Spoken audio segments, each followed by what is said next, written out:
to come for After Hours. I am Tom Dutchick, and the panel and I have a little extra time to have extended conversation about the big issues of the day, political stories here in Connecticut, and quite frankly, anything else we care to chat about alongside the great Eva Bermuda Zimmerman. We won't be talking about childcare today, but you can probably work it in the conversation at some point. Brandon McGee, we will be talking about housing. Your former wheelhouse. I like it's that. always your wheelhouse. It'll always be my Submarines? No soup for you. And the voice of freedom, Lee Elsey. You know, he's looking to get that we swear in the after hours? No. Okay, I was just checking. that eagle screech, you know. All right, guys. So, hey, Connecticut is still waiting word from the White House on the specifics behind this decision to halt the massive Revolution Wind project. The latest development last week is that Attorney General William Tong he filed a preliminary injunction to halt the stop work order on the multi-billion-dollar project.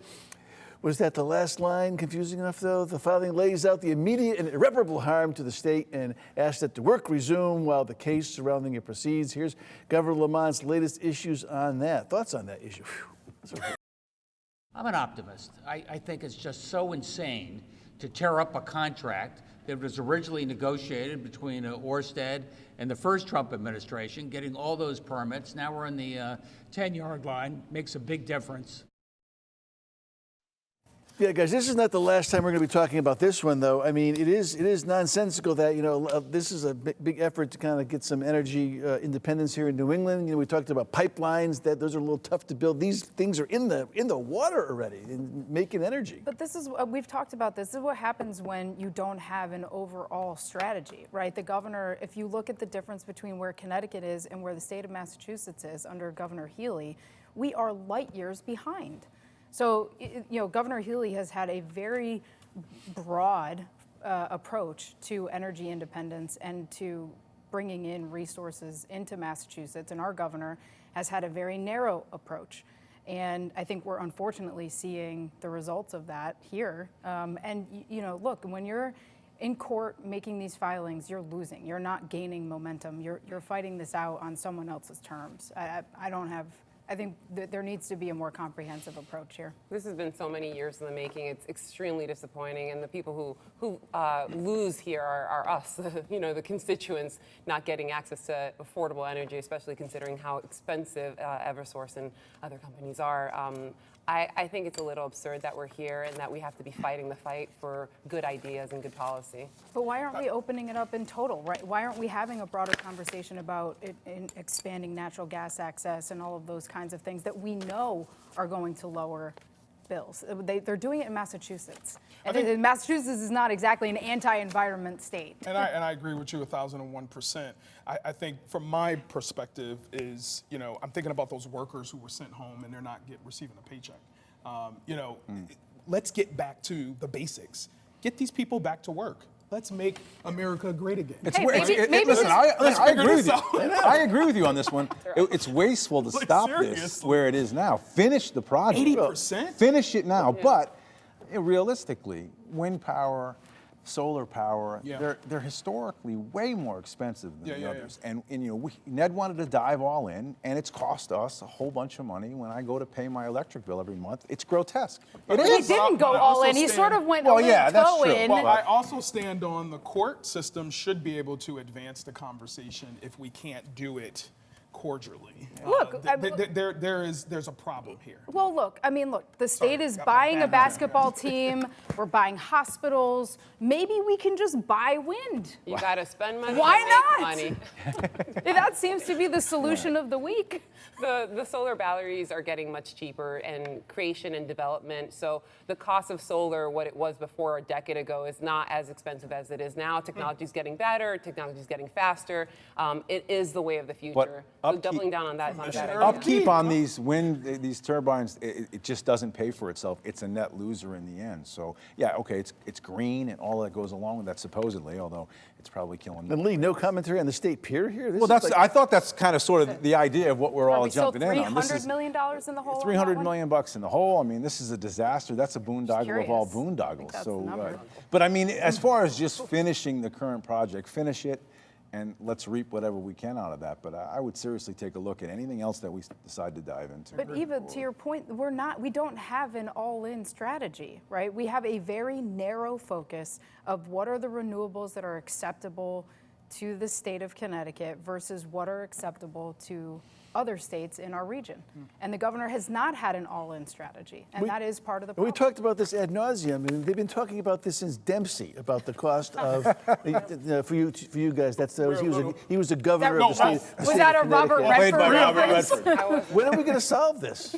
I mean, look, if we can solve it here, I mean, Hey, we're all we'll in be- good. Keep Would the be pressure great. on. Campaign season is kicking off, so having those kind of conversations to narrow the focus and make sure that we're doing things logically and sustainably might be enough of enthusiasm that the governor and others need to push campaign season. I am 1,000% sure that cost of utilities and access to lowering our utility bills will be a top issue in this coming election cycle in 2026. We'll get more of this, not less. I would rather see us, divert the money that we're spending on wind and solar into different types, more nuclear types of energy. If we can even make it, there's smaller nuclear reactors that they're toying with right now. I mean, we're talking about stuff that, Don Quixote used to sort of, light the lights, if you will. There's I don't know. hydro, The point is that it's Quixote archaic. tech, I We're love doing it. archaic Oh my types. God. Well, it's after hours, so you can throw Don Quixote out He's there. Don Quixote. So I mean, this is what they're in some cases thousands of years old. Why are we going back? Let's go forward. Lee Elsie, boats. I think we got a new commissioner on our hands here. Boats tied up with rope. Yeah, what? That'd be rope. Come on. All right, moving on. Hey, this is in McGee's wheelhouse. New Haven played host to a very important conference last week called YIMBYTOWN. YIMBY means yes, in my backyard, like those reactors going to Lee's backyard. The conference focused on the need for more affordable housing, a topic we discussed a lot on Cap Report, and we will continue to discuss it, or at least McGee will, as lawmakers look to a special session and try to find a way to get bills passed that would address the crisis. Yeah, good luck on that. Governor Lamont vetoed the bill on concerns from towns that wanted more local control. New Haven Mayor Justin Elicker giving a little dig to his suburban neighbors on this issue. They listen to the great Elicker. Watch this.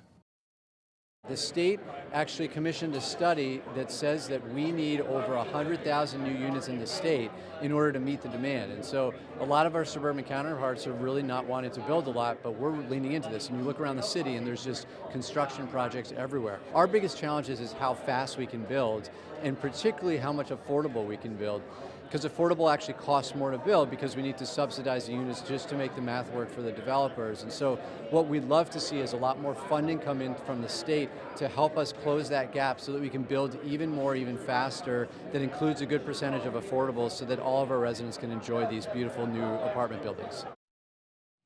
McGee just told me he's going to spend all his marijuana money giving it to Elicker to build housing in New Haven, After hours. But you know what, though? You bring up a really good point. A lot of the investments made from the council around adult use cannabis, that's being reinvested back into our communities throughout the state of Connecticut in 10 targeted regions, and New Haven being one of them, right?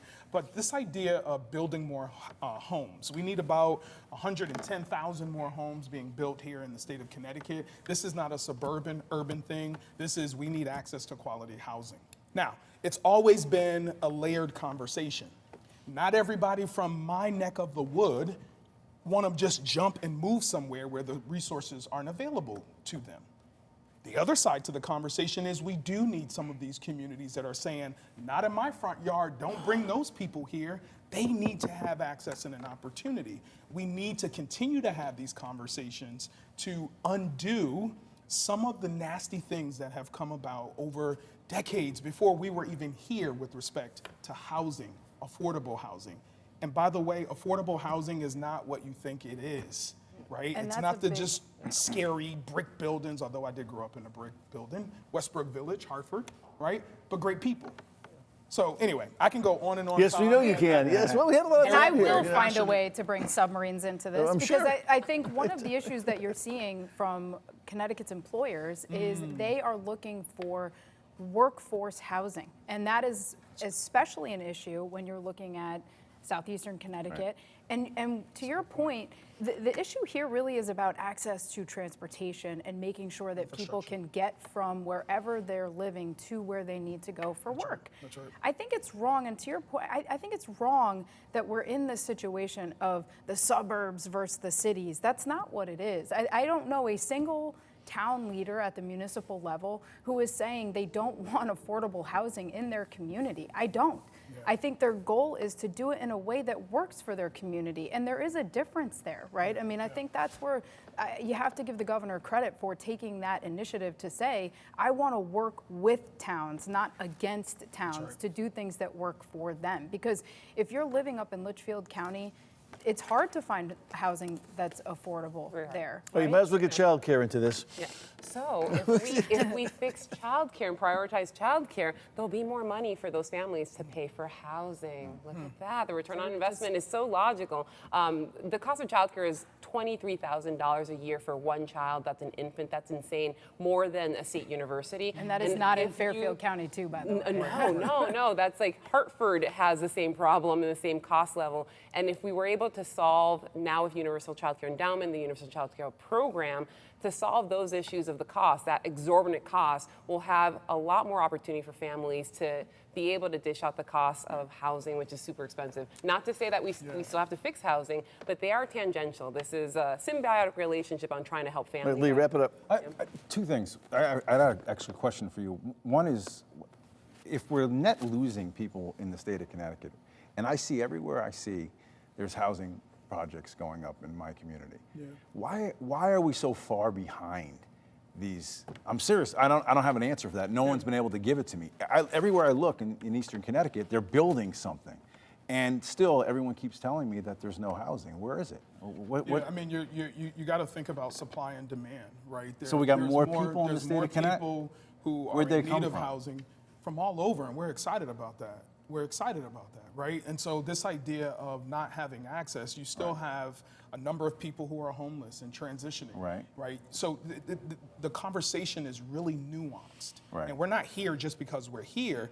This is the effects of redlining and gentrification in our community. Like I get all that. I see building all over the place, and all I do is hear that there's a housing shortage. Yeah. I'm trying to put the two together, and I'm asking a serious question. I don't know. Maybe how about windmills that double as housing and reactors? All right, guys. Like a lighthouse? Hey, guys. Hey, we're going to take a quick break, and we got a lot more to talk about on After Hours. Fast moving After Hours, huh? Don't go away.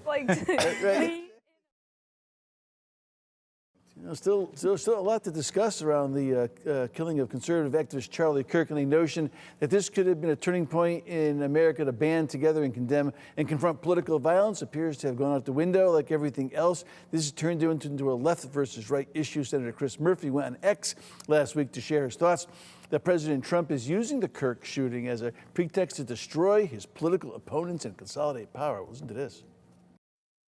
President Trump, predictably, and his allies, they've chosen a different route, and we need to talk about the seriousness of what might be coming in this country. First, let's be clear. There have been attacks on both Democrats and Republicans. The attackers have been radicalized by both the right and the left, but Trump and his anti-democratic, small d, allies, they see an opportunity to exploit the murder of Charlie Kirk and use it as an excuse to destroy his political opposition. Well, Lee, I know you probably disagree with that. You probably hear all week, every day on your program. I think when you look at Charlie Kirk, and I wasn't necessarily all in on Charlie Kirk. I would get the 90-second clips from time to time, and I watched it. But after he was assassinated, I dug deep into Charlie Kirk. And I mean, I talk about a guy that had a message. If you go and watch his videos from start to finish, this is someone who is going to these college campuses just to try to talk to kids, just to try to bring information that they may not be getting anywhere. As far as Murphy goes, I mean, talk about hateful rhetoric. Everything he does now is, I think, focused at his run for presidency or wannabe run for presidency. I think that is divisive, and this is on the heels, in the shadows of some 31-year-old man who actually was smart, articulate, and was out there amongst the people that lost his life, and he's the one that's trying to monopolize that. in my mind. All those things, but I would add also bigoted comments. And I disagree with that. So we're in a time where words truly matter, and young people, and I know after hours we were talking about this last time, that kids these days don't understand how politics could be collaborative, and it's become very divisive, and that's unfortunate. But unfortunately, to further that, we have a president who's doubling down on hate rhetoric. And where are the leaders right now saying, and there's not just political leaders, just leaders and people that young people look up to saying, let's put more positive message. Let's create one of unity, of having those conversations. And I hear you, yes, Charlie Kirk would go to events and try to strike a conversation, and that's helpful. But you can't strike a conversation and then on the other end of that conversation just say that black people are stupid and women are stupid and they have no position in this world. I don't think he ever said that. So Please watch the whole video, because I think what people are watching is the 90-second clip that's manipulated. Yeah, I've watched videos. I've listened to some of his podcasts, and some of the vitriol, quite frankly, that has come out of his mouth is unsettling. I have said this before on this show. People should be able to say and do what they feel and what they believe in, and that's what Kirk, that's what he believed in. And I'm okay with that, right? I think what I've done, I've chosen a different route in this whole conversation, and for the record, we've said this, I think a couple weeks ago, nobody should be killed, right? Because of the words that they say. That was horrible. What I am doing now is, how can we coalesce and bring people from all different walks, whether we agree or disagree, to move humanity forward? This stuff is real, it's nasty, and it's yucky, and we've got to be able to bring people around the table. And we said this to you a couple weeks ago. Thank you for this opportunity. Yeah, but please show me, and I respect. Oh yeah, I will. Please show me the link. the times when he was out of bounds racially. Yeah. I would like to see that, because I've done the deep dives, and you're going to have to walk me through that. Yeah. I think it goes beyond the political conversation, and if we're only talking about politics here, we're missing the point. Yeah. We've had children killed practicing their religion in school. We've had legislators killed simply for the positions that they hold. We're seeing a culture of violence that's pervasive throughout our country. And if we only have a conversation about left and right and politics, we are going to continue to lose. And we have lost the value of life in our society. We've lost the value of each other and treating each other well. And I know it sounds hokey, but we have to bring that conversation to the forefront, because if we don't, then the politicians win. They raise more money, they get people more ginned up, they get more pats on the back, and they get more likes on social media, and they win while everyone else gets driven to the brink. But you know what I struggle with? So it's this idea of, and to your point, of which I do agree with you, this idea of saying some things that will trigger people to give more money. Yeah. So for example, our president or whomever says it, I want an apology from Mr. What's his Kimmel? Jimmy Kimmel. Yeah, Jimmy. I want an apology. Yeah. Then I want him to make a donation. Right. And so it's like double standard, and it's been hard for me to process through. We shouldn't do this, but they're actually. Well, but then it's like, do what I say. Agree. Now. I totally agree. But that's where this whataboutism becomes problematic, because you have people going, well, but Donald Trump does it. But if you're trying to say you're better than that, then why are you engaging in the same thing? That's a fact. I think that at the end of the day, people need to be. This has to be a bigger conversation than just our politics, because our politics are broken, but it's a bigger part of a societal issue. I was reading a study that said that this is a study that was based off of 9/11 and extremists that came out of the 9/11 and the war in Afghan, and the behavioral scientists discovered that to get people out of extremist situations, the best way was community. And this is not, again, not about left or right, but about having that sense of community. We have lost our sense of community in society. We're so insular with social media and because the algorithm keeps you going pumping down that the rabbit hole you're reality. going down. We had a pandemic that kept people away from each other, and that still exists in terms of just people feeling a little more withdrawn. I mean, there are so many issues that contribute to this. All right, guys, we're going to take a quick break and we'll wrap it up when we get back. Don't go away.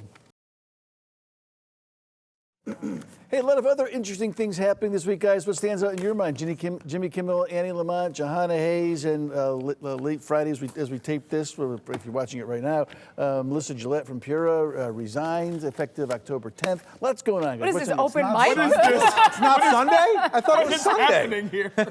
Lee's favorite first lady, so Annie Lamont. Yeah, Is she coming? yeah, sure, yeah, right. Lee, what's left on the table that we didn't get to that you want to talk about quickly? Well, we were talking last break. I'll share this with you. Just while you were talking, somebody essentially came about this close to threatening my life on social media. It happens to me almost every single day. So I agree with all that you guys say about the come together moment. And there is a place for all of us to have a voice, man. And I think that the conversations like this, which is what I try to do, it's what you try to do. I listened to Morning Joe, and Scarborough was talking about the tumultuous times in the 60s. I mean, you go back to the 60s, look at Kent State, and people were being killed. Look at the Vietnam War, body bags coming home on a regular basis. Look at Martin Luther King, you look at Bobby Kennedy. I mean, it was tough times back then. It was really... And I said this when I was talking to you on the radio this week. I have to go down and I want to look at the pervasiveness of violence in our communities in the 60s versus what we're experiencing now, right? I mean, I don't know, but if I had to guess, my guess is that yes, political violence, and we had the war and we had all of these things going on, but it wasn't at the granular level in people's communities. And I think if you were to look, my guess is that the numbers of violence in our communities is much worse today in terms of citizen-on-citizen violence versus what we saw in the 60s, which I think contributes even further to people feeling like we are in really tumultuous times. You guys think that Kimmel got fired because of Trump? Or because he just... 100%. You think because of Trump? Yeah. So I think his 3 million less viewers over the last 12 months for him, so his ratings are way in the toilet. Now, did Trump maybe push him over the edge? Possibly, but I think ABC just got out of or Disney just got out of a contract that they didn't want to pay anymore. If Kimmel and easy way out. Colbert, if Kimmel and Colbert were that impacted by lack of ratings, that's where you, as a corporate broadcaster, create a plan on transitioning out, have a new person. This was way abrupt. You guys are thinking too logical know. on this. We have a president who is basically saying, you're not going to speak like that about me, right? He tried to do some things during his first term. He now has a bit more power. He's smarter. There are plans in place and things are happening. So Can I just say from my perspective, and I don't mean to interrupt you. Yeah, please. If he takes it to the next level, and even though I hate the show, if he goes after The View, or if he goes after some other show That's that the actually... next escalation? No, well, I think it's that you're... happening. Well, It's you're gonna going to happen. hear from people like myself that are not going to be okay with it. I'm not okay with that because free speech is what it's all about. Come after you, Lee. He'll come after you next. Next, Right? yeah. And Who that's knows? where, I think that the conversation when you're talking about freedom, and that is our very first freedom. Yeah. Without the freedom of question. speech and without the freedom of religion, this country has nothing. And so we need to remember that in all the things that we're talking about. But Jimmy Kimmel has the First Amendment rights. Sure, he can but do whatever he wants. He he can walk does. around his neighborhood and say He every does. hateful things that he wants. He can't. just can't do it on ABC. Well, right. and he can't, but he's That's also getting paid for it, right? And so there's a big difference there, right? It's a business decision, and he can go say and do whatever he wants and start a Hey, guys. podcast, and he can do whatever he wants. What do we think of our new pizza mascot, the Charlie the Slice? A slice of pizza with feet. I like it. You like it? I do. Are those like anchovies? Has the whole, With vegan options. I talked to my Anchovy. friend Anthony about this, and he goes, people love it, people hate it, as long as they're talking about it and coming That's to what Connecticut. matters. Pizza. He's right. But it kind of has tipped. I I'm mean, almost at it's the good point news. where You're like, I had enough. I'm all for the they have a pizza. steak sandwich. It's like it's like going to Philly and talking about Philly cheesesteaks constantly. You know? Don't worry, guys. We're still like a week or two away, I think, from lobster roll day. right. After the summer. That's going to do it for the panel for After Hours for EB to Z, McGee, Lizzie, and Liz. We're going to give you a shot this week. No. It was close. It was not. It was not even close at all. I know. That's okay. It wasn't on camera.